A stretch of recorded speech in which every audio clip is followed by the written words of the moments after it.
There, I wanted to take a little bit of time to introduce you to myself and also introduce you to the framework of the class. I've noticed that you have already begun reading through some of the materials and have responded to at least two of the required questions.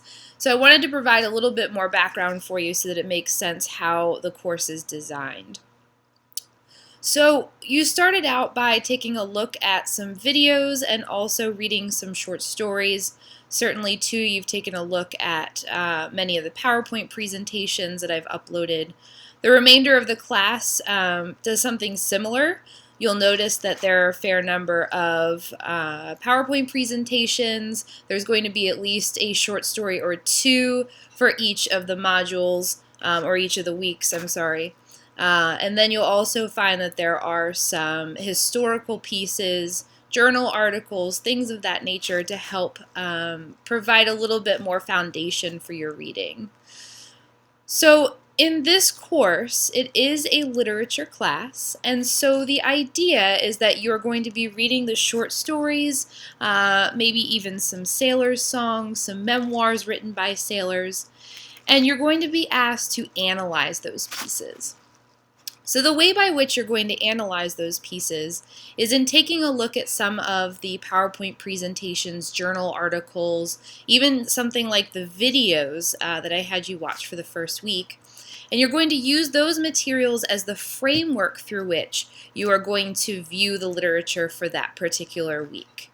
So for instance, last week, I believe, and let me pull it up here so that I have it, you were asked to take a look at something like the short story Make Westing. And so the expectation is going to be that you take a look at a short story like Make Westing, and you're going to use one of the pieces that was provided in each of the folders in order to venture an argument about that short story.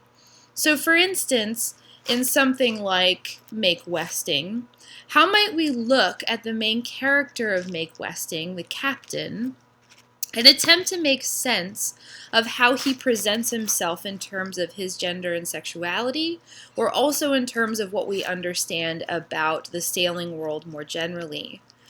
Culturally, we are set to understand that sailors are hyper-masculine, hyper-virile, they're powerful, they're agentive.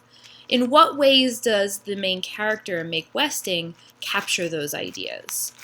He's gruff, he wants to make sure that he's consistently in control, he speaks down to his subordinates, he's dogmatic in his approach to that sailing mission, that venture.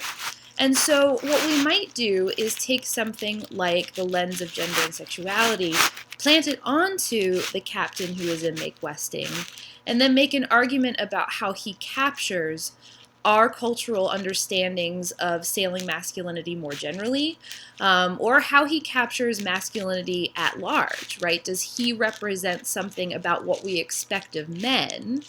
And then in thinking about that, how might that impact our reading of the story? So as we go along in the class, what I want you to be thinking about is when you encounter the short stories, how might you produce your own argument that helps us understand your own interpretation of the material that you have at hand.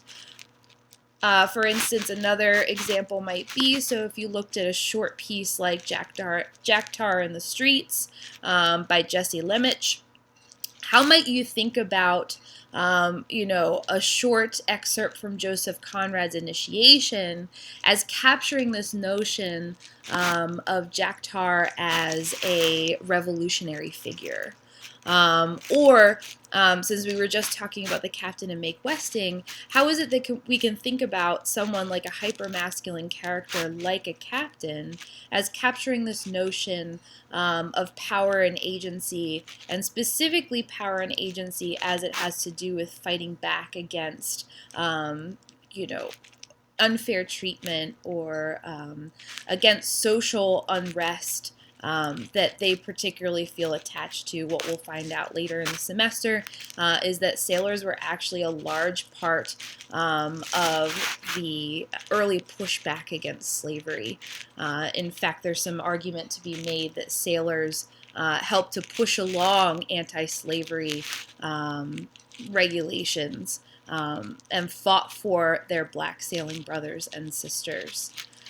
So I wanted to keep this relatively short for this first little check-in. So I hope that this helps to give you a little bit more foundation and background about this course and how I would like for you to approach it. My intention is moving forward to have at least one of these videos per week that focuses on one of the readings that you had and maybe a particular way that you might consider approaching that material. Until next time.